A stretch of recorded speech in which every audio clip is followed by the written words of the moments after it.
চিনু, তাড়াতাড়ি হাত চালা, এখনো যে অনেকগুলো বাকি। এই তো করছি মাসি, কিন্তু এত থালাবাটি বাহারি করে লাভ কি সেটাই আমার মাথায় ঢোকে না। আরে বোকা, সুন্দর পরিপাটি করে খেতে দিলে খাবারের বেশি দাম চাওয়া যায়, বুঝলি? তাছাড়া হোটেলের চেয়ার টেবিলও তো আমি সুন্দর করে সাজিয়ে রাখি, দেখিস না? হ্যাঁ, তা দেখি বই কি।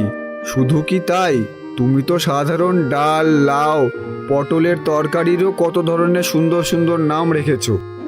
এই তো লাউয়ের মালাই ঝোল, হিমঝরা কুমড়ো ঘন্ট, নবাবী পটল কোরমা, মুসুর ডালের কল্পকথা, গন্ধরাজি মুগ বর্ণা। আমাদের হোটেলের খাবারের লিস্টে কি সুন্দর সুন্দর নাম। নামগুলো বেশ সুন্দর, কি বলিস? আরে এমন নাম দেখেই তো সকলের খেতে ইচ্ছে করবে। সবাই ভাববে এত সুন্দর নাম, খেতেও নিশ্চয়ই দারুণ হবে। আর আমিও সুন্দর নামের পাশে খাবারগুলোর দাম বেশি রাখি, এতেই তো আমার লাভ হয়। কিন্তু রান্না তো তেমন কিছু আলাদা করা হয় না, সাধারণ রান্নাই তো করি আমি।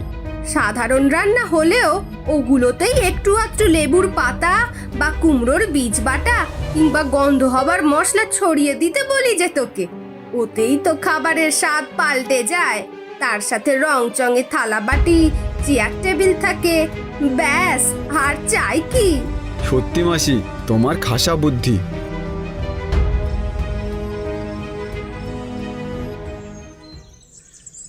ওরে চিনু, দেখ ওই বাবু আর কি চাইছে দেখ। বাবু আর কি নেবেন? আমাদের হোটেলের স্পেশাল আইটেম কাঁচকলার মাখানি আর ঝিঙের বাদশাহী মোরব্বা, এই দুটো একবার খেয়ে দেখুন। আরে না না বাবা, আমি তো খেয়েছি, আর কিছুই লাগবে না। এসেছেন যখন একবার খেয়ে দেখুন বাবু, অন্য কোথাও এই আইটেম পাবেন না। নিয়ে আসি বাবু এক প্লেট করে। নাম শুনেই তো খেতে ইচ্ছে করছে। আচ্ছা ঠিক আছে, তুমি ওই ঝিঙের বাদশাহী মোরব্বাই এক প্লেট নিয়ে এসো তো দেখি। আচ্ছা বাবু।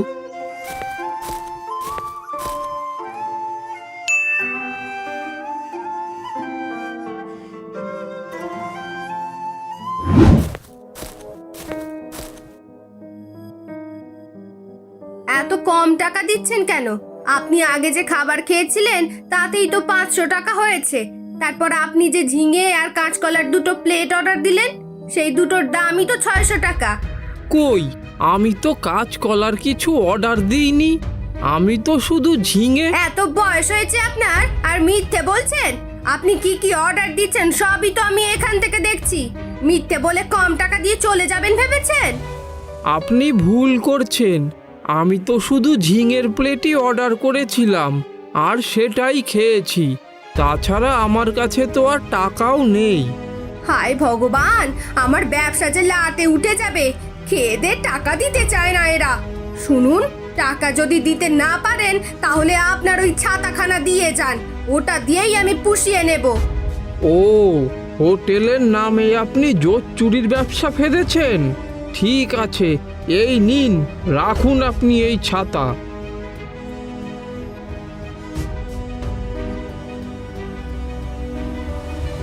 যাক, লাভটা আজ খারাপ হলো না।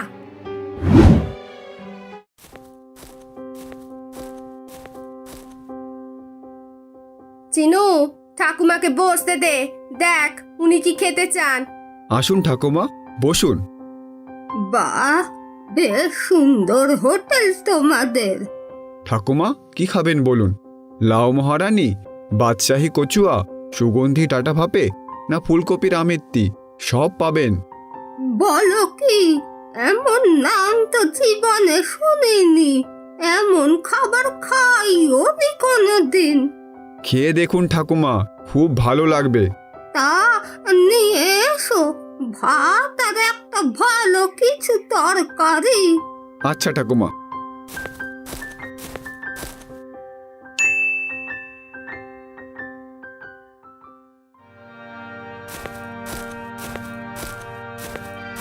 আর কি দেবো ঠাকুমা? না না, আর কিছু চাই না।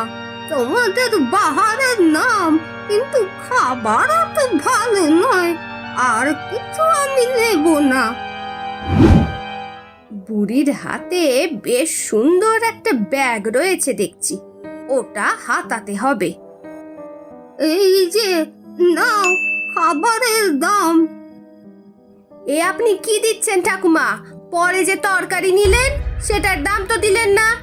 পরে আবার কোথায় তরকারি নিলাম আমি? একবারই যা নেওয়ার নিয়েছি। আপনি ভুলে গেছেন বোধহয়, পরের বার তো ফুলকপির আমিতি নিলেন। ভুলে গেছি, তা হতে পারে, বয়স হচ্ছে তো। হ্যাঁ তাই হবে। ঠিক আছে, আপনি বাকি দামটা দিয়ে দিন। কত দিতে হবে? ওটার দাম 290 টাকা। ও বাবা, আমার কাছে তো অত টাকা নেই, পরে দিয়ে যাবো খন। না ঠাকুমা, ওসব ধার বাকিতে আমি কাজ করি না। আপনি বরং এক কাজ করুন, আপনার ব্যাগটা আমাকে দিয়ে দিন, ব্যাস তাহলেই টাকা শোধ। ব্যাগ? আচ্ছা ঠিক আছে।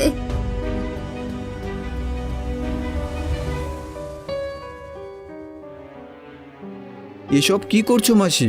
এমন মিথ্যে কথা বলে লোকের কাছ থেকে জিনিস নিলে কি কেউ আসবে আমাদের হোটেলে? ওরে চিনু, এটা হলো আর এক ধরনের লাভ। এসব বুদ্ধি আমার কাছ থেকে শিখে নে।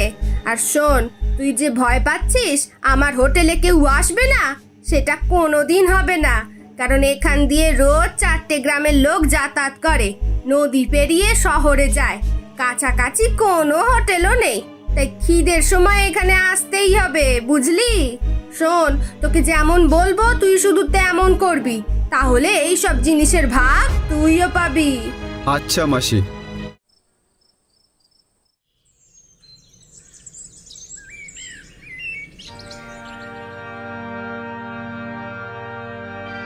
মানু, আয় মা, কিছু খেয়ে নে। বউটার হাতটা পেতেই হবে। আসুন আসুন।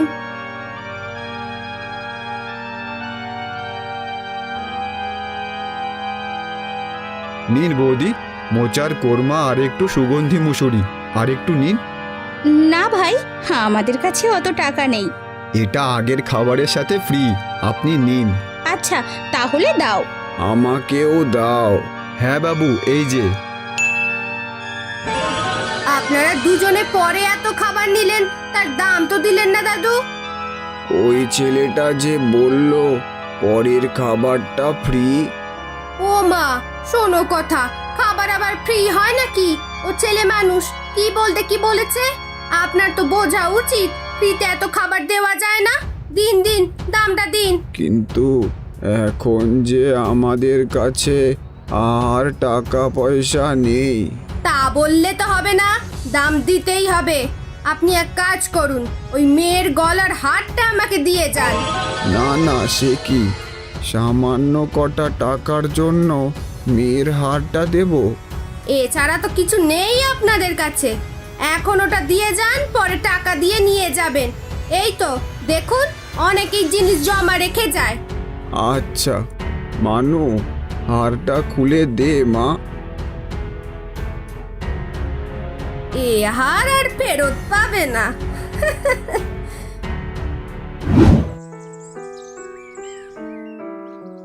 মানু, কি হয়েছে তোমার? মন খারাপ কেন?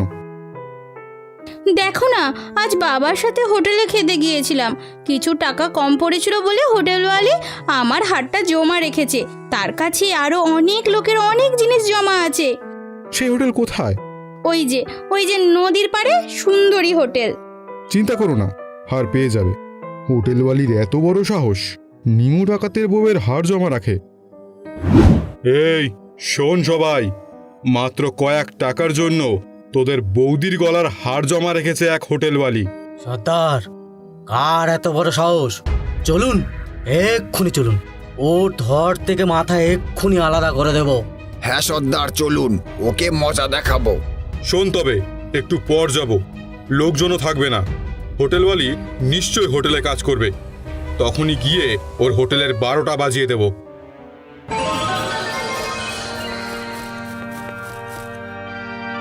ও মা, এরা সব কারা? সর্দার, ওই দেখুন হোটেলওয়ালি। এখনো গলায় হারটা পড়ে আছে। গয়নাটা দাও। দিচ্ছি। ভাঙ, সব ভাঙ, ভেঙে ফেল। নিমু ডাকাতের বউয়ের সাথে দুশ্মনী। আরে রে রে রে রে রে রে, ডাকাত দল করে না মাফ, ভেঙে চুরে সব করবো সাফ। সর্দার, এখানে বরং একটা হোটেল খুলবো। দিনের বেলায় হোটেল আর রাতের বেলায় ডাকাতি। কি বলো সর্দার? তা ভালোই বলেছিস।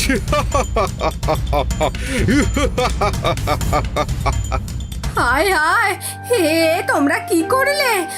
আমার এতদিনের কষ্ট, আমার ব্যবসা, টাকা সব শেষ হয়ে গেল। মাসি, এই জন্যই বোধহয় বলে বেশি লোভ ভালো না। চিনু, তুই ঠিকই বলেছিস। এই এই এই পদা, ওট ওট, ভোর হয়ে এলো যে। আজ থেকে নতুন উদ্যমে কাজে লেগে পড়তে হবে। তাড়াতাড়ি উঠে রসের মিষ্টিগুলোতে নতুন কিনে আনা পাউডারগুলো মিশিয়ে দে দেখি। আর চিনির রস ফুটিয়ে নামাবার সময় নতুন কিনে আনা ফুড কালারগুলোও মিশিয়ে দিবি, বুঝেছিস? মিষ্টি গড়া হয়ে গেলে রসে ডুবিয়ে রং করে আলাদা আলাদাভাবে রেখে দিবি। আর পাউডারের প্যাকেটগুলোতে একবার চোখ বুলিয়ে নে, কোনটার কোন স্বাদ ওই মোড়কের গায়ে লেখা আছে। একটা খদ্দেরও যেন আজ ওই ভোলার দোকানে না যেতে পারে, সেই চেষ্টাই চালাতে হবে, বুঝলি? ওখানকার সব বাধা ধরা খদ্দেরগুলোকে টেনে আনা তোরই কাজ। সকাল থেকেই নতুন মিষ্টি বেচতে শুরু করে দেব, আর তুই মাথার মধ্যে থেকে খদ্দের টেনে আনবি। শিলপাড়া গ্রামের বাসিন্দা বিষ্ণুচরণ ঘোষ জাত ময়রা। গ্রামের প্রবেশপথের রাস্তার মোড়ে সে এক বিরাট বড় মিষ্টির দোকান দিয়েছে। কাচের ভেতর থরে থরে সাজানো নানা রকম মিষ্টির বাহার। তবু সবাই কেন যে তার দোকান ছেড়ে আজকাল ভোলা ময়রার দোকানে মিষ্টি খেতে ভিড় করছে, কিছুতেই তা বিষ্ণুচরণ বুঝতে পারছে না। একদিন সকালে দোকান খুলে বসে বসে উপায় ভাবতে থাকে। কিছুক্ষণ পর ঠাকুরের কাছে ধূপ ধুনো দেখিয়ে বলে, তোমার এই অধম সন্তানের জয় মাতারা মিষ্টান্ন ভাণ্ডারেই যেন সকলে এসে ভিড় করে, তুমি দেখো মা। শোনো শোনো গ্রামবাসীরা, সবাই শোনো, বিষ্ণু ময়রার দোকানে আজ থেকে মাত্র 5 টাকায় নানান স্বাদের রসের মিঠাই পাওয়া যাইবে। বিক্রি বাট্টা শুরু হয়ে গেছে, তোমরা হক করলে সময় মতন চইলে আইসো। মিঠাই পছন্দ হইলে বাবু কচুরিয়া জিলিপির ব্যবস্থাও করবেন সামনের হপ্তা থিকা। যারা এতদিন ভোলার দোকানে মিষ্টি কিনে খেত তারা সব আজ বিষ্ণুর দোকানে এসে হাজির হলো। খবর পেয়ে পাড়ার মাতব্বর অঘোর বারুজ্জও তার সাঙ্গপাঙ্গ নিয়ে বিষ্ণুর দোকানের দিকে পা বাড়ালেন। কি ব্যাপার বলো তো বিলে? বিষ্টু হঠাৎ মিষ্টির দাম কমিয়ে দিল। কি যে কন কর্তা, কেন আবার? বিক্রি বাট্টা বাড়াবার জন্যই তো দাম কমাইছে। আজকাল তো দেহি মাসি তারায় বইয়া বইয়া যা দাম বাড়াইয়া রাখছিল, তাতে মাইনসের পোষাই তো কেমনে, সেইটা বিষ্টু একদিনে বুঝতেছে। ও হ্যাঁ বিষ্টু, শুনলাম তোমার দোকানে নতুন রকমের মিঠাই রেখেছ। কোথায় দাও দেখি। আমাদের 3 জায়গায় 2টো করে 2 রকমের মিষ্টি দাও, একটু চেখে দেখি। অনেক রকমের মিঠাই এনেছো দেখছি। সব কি শহর থেকে আনিয়েছো না নতুন কারিগর রাখলে? না গো খোদ্দা, শহর থেকে আনিনি, আর নতুন কারিগরও রাখিনি। ওই পদাকেই সব নিজে হাতে ধরে শিখিয়েছি। অঘোর বারুজ্জে মিষ্টি খেয়ে তোফা বলে উঠে পড়ল। সাগরেদ বিলে আর কালু খাসা মিঠাই বলে অঘোরের সাথে দোকান থেকে বেরিয়ে এলো। পথে অঘোরের সাথে সরোজের দেখা হয়ে গেল। সরোজের বাড়িতে আত্মীয় এসেছে, তাদের জন্য মিষ্টি কিনতে যাচ্ছিল। অঘোর বারুজ্জে মাতারা মিষ্টান্ন ভাণ্ডারের প্রশংসা করে বলল, বিষ্টুর দোকানে যা সরোজ, মাত্র 5 টাকায় ভালো ভালো মিঠাই পাবি। বলো কি অঘোরদা, যাই তাহলে ওখান থেকেই নিয়ে আসি। বিষ্টুদা, তোমার দোকানে বলে নতুন নতুন রসের মিষ্টি এসেছে, সব রকমের 4টি করে এক হাঁড়িতে দাও দেখি। ঘরে কুটুম এসেছে, আর আমারেও 4টি দাও দেখি, একটু চেখে দেখি। হ্যাঁ অবশ্যই, কুটুম যখন এসেছে তাহলে তুমি এই স্পেশাল মিষ্টিগুলো নিয়ে যাও। একটু দাঁড়াও, আমি পদাকে এখনই বানিয়ে দিতে বলছি।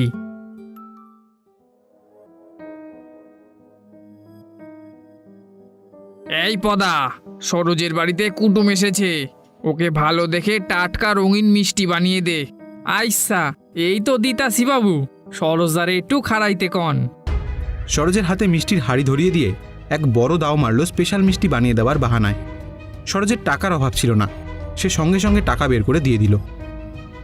যাক, মিঠাইগুলো সত্যিই দারুণ খেতে। নিজে খেয়ে দেখে তারপর কিনলুম। এতে ভালোই হলো, সেরা মিঠাইগুলো নিয়ে যেতে পারলুম। ওদিকে মোড়ের মাথায় ভোলা ময়রা মুখ কালো করে দোকানে বসে আছে। একটা খদ্দেরও আজ ওর দোকানে মিষ্টি খেতে আসেনি। সে মন খারাপ করে নিজের মন্দ কপালকে নিয়ে ভাবতে থাকে। সরোজকে ভোলার দোকানের সামনে দিয়ে বাড়ি যেতে হয়, কিন্তু ভোলাকে দোকানের বাইরে দাঁড়িয়ে থাকতে দেখে সরোজ অন্য রাস্তা ধরে।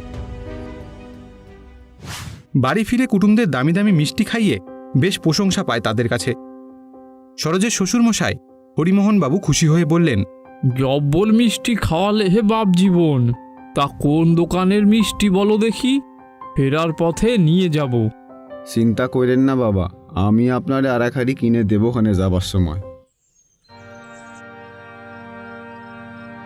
সন্ধেবেলায় সরোজের বাড়ি খালি হয়ে যায়।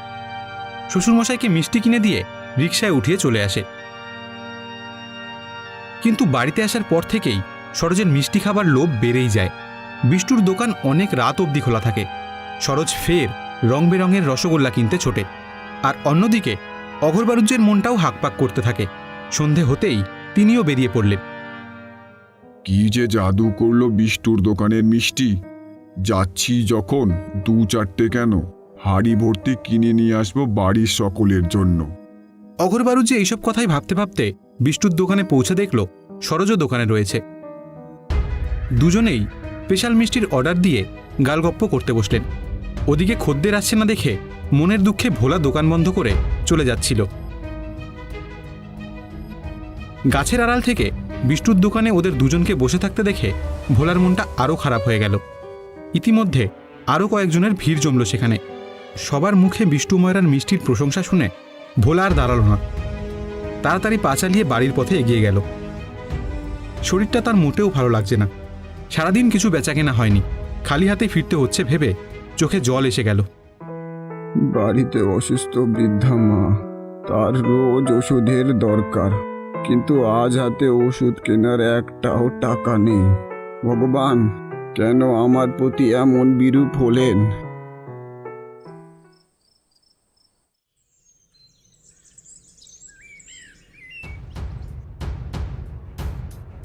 যাই, ঘুম আসছে না যখন, হাঁড়ি খুলে আরও কয়েকখানা মিঠাই খেয়ে নিয়ে গিয়ে।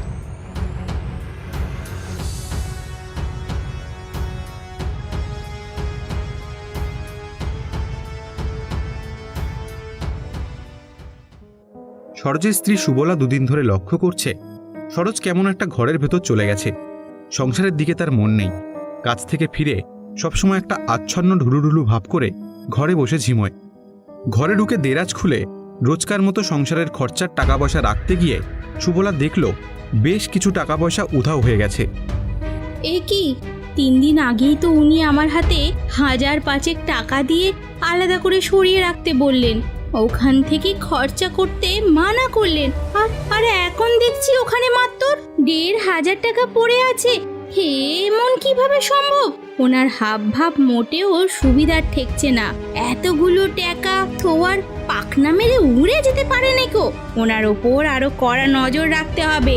কোথাও তো বেরোই নিয়ে মাসে, তাহলে টাকাগুলো গেল কোথায়? পরের দিন সকাল থেকে হঠাৎ গ্রামের ঘরে ঘরে কান্নার আওয়াজ। অঘরবারুজ্যের ছেলে রমেন বাড়িতে কবরেজ ডেকে এনেছে। তার বাবার শরীরে নাকি কোনো সার নেই, 2 দিন ধরে আচ্ছন্নের মতো পড়ে আছেন। সারা বাড়িতে ছোট বড় ডাস পিঁপড়ে আর আঁশশোলায় ভরে গেছে দেখছি। আর অঘরের মুখে হাতে সব রস চিটচিট করছে যে, তা পরিষ্কার করে দাওনি কেন? বাবাকে সামলানো যাচ্ছে না কবিরাজ মশাই। সারা বাড়িতে যেখানে সেখানে মিষ্টির হাড়ি ছড়িয়ে রেখেছেন। এত মিষ্টি কোথা থেকে আসছে তাই তো বুঝতে পারছি না। অনেকবার জিজ্ঞেস করেছি, কিছুই বলতে চাইছেন না। মাঝে মাঝে চোখ খুলে ফ্যাল করে তাকিয়ে থাকে, আর ওই জালনায় দাঁড়িয়ে কাকে যেন খোঁজে। আমার মনে হয় ওই মিষ্টিতেই এমন কিছু আছে যা লোভে অঘোর নেশাগ্রস্ত হয়ে পড়েছে। ওকে একটু চোখে চোখে রাখতে হবে। কোন দোকান থেকে মিষ্টি আসছে, কে বা কালা দিয়ে যাচ্ছে, কখন আসছে, অঘোর নিজে যাচ্ছে কিনা, সব দিকে তোমাদের খেয়াল রাখতে হবে, বুঝলে? হ্যাঁ রে ছোটু, শিলপাড়া গায়ের লোকেদের ব্যাপারটা কি কত! যারা রোজ দুবেলা চা খেতে আমার দোকানে ভিড় জমাতো, তোর দোকান থেকে তেলে ভাজা কিনে খেত, তাদের কাউকে গত 1 সপ্তাহ ধরে দেখা যাচ্ছে না। সেইটি খেয়াল করে দেখেছিস? যারা আজকাল চা খেতে আসছে তারা সবাই পথ চরিত লোক, বেশিরভাগই ভিন গায়ের। শিলপাড়ার চায়ের আড্ডা হঠাৎ বন্ধ হয়ে যাবার কারণ কি? ও মা, তুমি এখনো জানো না? অক্কলে আজকাল বিষ্টু ময়রার দোকানে মেটাই খেতে যায়। ওদের বোধহয় চা শপে অরুচি ধরে গেছে। চশঙ্কর বিষ্টু ময়রা হঠাৎ করেই মিষ্টির দাম কমিয়ে নতুন নতুন মিষ্টি বেচতে শুরু করেছে। মাঝখান থেকে ভোলা ময়রার বিক্রি বাট্টা বন্ধ হয়ে গেছে। বেচারা মনের দুঃখে আর দোকান খুলছে না। গেল সপ্তাহে একদিন সন্ধ্যাবেলায় সরোজদার সাথে দেখা হয়েছিল। সে বলে স্পেশাল মিষ্টিগুলো নাকি দাম বেশি হইলেও একবার খাইলে নাকি বারবার খাইতে মন চায়। বুঝলুম এবার। তবে সরোজদাকে অনেকদিন পড়াতেও বেরোতে দেখিনি। চায়ের দোকানে আসা তো বন্ধই করে দিয়েছে। অগর যেটুকুও পড়ার আড্ডাখানায় দেখছি নে। অসুখ বিসুখ করলো নাকি? আজ একবার দোকানে ঝাঁপ ফেলে ঘরে ফেরার আগে খবর নিয়ে আসবো গে, কি কস? তাই সব দেখেই আসি তেনাদের দুজনকে। খদ্দেররা চলে যাওয়ার পর দোকান বন্ধ করে দুজনেই গ্রামের দিকে হেঁটে গেল। কিছুটা যাওয়ার পর প্রথমেই সরোজের বাড়ি পড়ে। বাড়ির ভেতর থেকে কান্নাকাটি হৈহট্টগোলের শব্দ শুনে রতন আর ছোট্টু তাড়াতাড়ি পা চালিয়ে এগিয়ে গেল। গিয়ে দেখল ধুন্দুমার কাণ্ড লেগে গেছে। সরোজের বউ সুবলা দুয়ারে বসে কাঁদতে কাঁদতে বলছে, হে কি সর্বনেশ হলো গো! আমার স্বামী হাঁড়ি হাঁড়ি মিঠাই গিলছে। রোজ কারি কারি টাকা পয়সা গচ্ছে যাচ্ছে গো। এ কি নেশায় ধরলো গো ওনাকে! সারাক্ষণ মিঠাই আর মিঠাই খাচ্ছে আর ঘুমে ঢলছে। কিন্তু কিন্তু মিঠাইগুলো আসছে কোত্থেকে তো কিছুই বুঝতে পারছি না বাপু। আগে তো তবু বাইরে বেরোতেন, কিন্তু এখন কয়েকদিন ধরে একেবারে ঘরে শোয়া হয়ে পড়ে আছেন। তাহলে মিঠাইগুলো আসছে কোত্থেকে? হোগো তোমায় কি পেঁচো ভূতে পেলো নাকি গো? হে যে ভুতুড়ে ঘটনা গো, ভুতুড়ে ঘটনা, কি হবে? রতনার ছোট্টু সব দেখে শুনে অবাক হয়ে গেল। কয়েকজন পাড়াপড়শি সরোজকে নিয়েই আলোচনায় ব্যস্ত হয়ে রয়েছে। সবাই সুবলাকে ঘিরে ধরে দাঁড়িয়ে আছে। কিছু লোক সরোজকে দেখতে ঘরের ভেতর চলে গেল। কি সাংঘাতিক ব্যাপার! মিঠাই আসছে কোত্থেকে? সরোজদা তো সত্যি অনেক দিন ধরে বাড়িতে বসে আছে। নেশা ধরেছে? তাহলে মিঠাই কে দিয়ে যাচ্ছে? বিষ্টু পদাকে দিয়ে লুকিয়ে চুরিয়ে পাঠাচ্ছে না তো? নাকি সত্যিই ভূতে পেয়েছে? ভুতুড়ে কারবার? তাহলে তো বিষ্টু ওঝাকে ডাকতেই হয়। রতনদা, ব্যাপারখান বেশ গোলমেল ঠেকতেছে আমার মনে হয় এইসব ভুতুড়ে কাণ্ড নয়, অন্য কিছু ব্যাপার আছে। চলো একবার অগর জ্যাঠার বাড়ি যাই, দেখি তিনি কেমন আছেন। হ্যাঁ তাই চল, ডেকে আসি জ্যাঠাকে। শিলপাড়ার বাকিরা এত চুপচাপ কেন বলতো? দেখ কেমন ঝিম মেরে বসে আছে। এদেরও কি ঘরে কিছু অঘটন ঘটেছে? সরোজের বাড়ি থেকে বেরিয়ে দুজনে অঘোর বারুজ্যের বাড়ির দিকে হাঁটা দিল। লোকটার কি হলো বলো তো? কাজকর্মে মন নাই, খালি ঘুমায় আর মিঠাই খায়। দেখলে রতনদা, এদের সবার বাড়িতেই একই ঘটনা ঘটছে। এ কোনো ভুতুড়ে ঘটনা নয়। কিন্তু ও কি, অগরজাটার ঘরে তালা ঝুলছে কেন? দিন দুপুরে কোথায় গেল সবাই মিলে? উমা, তাই তো রে, বেটারা বাড়ি শুদ্ধ কোথায় গেল? এমন তো কখনো দেখি নাই। কেউ না কেউ বাড়িতে থাকতো। কোনো বিপদ আপদ হলো না তো? অঘোর বারুজ্যের বাড়িতে তালা দেখে তারা ফিরে আসছিল। এমন সময় অঘোর বারুজ্যের সাগরেদ বিলের সাথে তাদের দেখা হয়ে গেল। বিলেকে জিজ্ঞেস করতেই সে একটা খারাপ খবর শুনিয়ে বলল, কর্তা মশাইকে হাসপাতালে ভর্তি করতে হয়েছে। একেরে জমি মানছে টানাটানি। কয়েকদিন ধরে খালি মেটাই খেতে চাইতো, অন্য কোনো খাবারের রুচি ছিল না। কোত্থেকে লুকিয়ে চুরিয়ে হাড়ি হাড়ি মেটাই পেত কে জানে। সেই মেটাই খেয়ে আফিমের নেশার মতো সারাক্ষণ ঝিমিয়ে থাকতো। এই বয়সে এসব কি সত্যিই হয়? পেটের ব্যাময় ধরলো, আর সাথে জ্বর আর ভেদ বমি। ছেলেমেয়েরা সকালে হাসপাতালে নিয়ে গেল, ডাক্তারবাবুরা সঙ্গে সঙ্গে ভর্তি করে নিয়েছে। রতনাথ ছোট্টু বিলেকে সাথে নিয়ে কিছু দরকারি কথা বলার জন্য আবার নিজেদের দোকানে চলে এলো। আমি ভাবছি হাতে নাতে ধরার কথা। আজ রাতেই হাটে হাড়ি ভাঙবো। রাত 10টা বাজলেই লোকজন জড়ো করে তোদের এই দোকানের পিছনে দাঁড়িয়ে থাকিস। আমি শীষ দিতেই ছুটতে চলে আসবি। রতনাথ ছোট্টু লোক জড়ো করতে থাকে। কয়েকজন পথচলিত গ্রামবাসী ও আশেপাশের দোকানদার আর কয়েকজন খদ্দেরকে ডেকে দলভারী করতে থাকে তারা। আগে কর্তারা, দাদারা, ভাইটি, আজ আপনাদের কাছে একটা সাহায্য চাইছি। শিলপাড়া গায়ের ঘরে ঘরে বেপদ। আপনারা নিশ্চয়ই জানেন আজ একটা বিরাট কাণ্ড হবে। রাতের বেলায় 10টা নাগাদ যখন হক করে দোকানের ঝাঁপ ফেলে দেবে, চারদিক অন্ধকার শুনশান হয়ে যাবে, একটিবার এখানে চলে আসবেন। আমরা এই দোকান ঘরের পেছনে ঘাপটি মেরে থাকব। গাছের আড়ালে বেশ কয়েকজন লোক এসে হাজির হলো। চারপাশে ঘুটঘুটে অন্ধকার, রাস্তায় একটা লোকও নেই, শুধু বিলে একা রাস্তা দিয়ে হেঁটে যাচ্ছে উল্টো দিকের দোকানের আড়ালে একটা পাকা বাড়ির দিকে।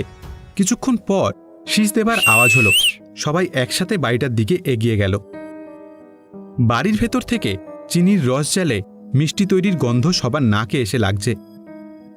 শোন পদা, ওষুধগুলো সব মিশিয়ে দিচ্ছি।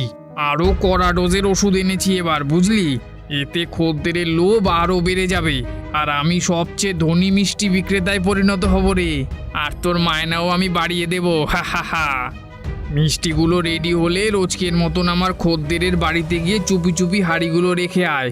পাড়ার সবাই এতক্ষণে ঘুমিয়ে পড়েছে, খদ্দেররা শুধু মিঠাই খাওয়ার অপেক্ষা করেই আছে।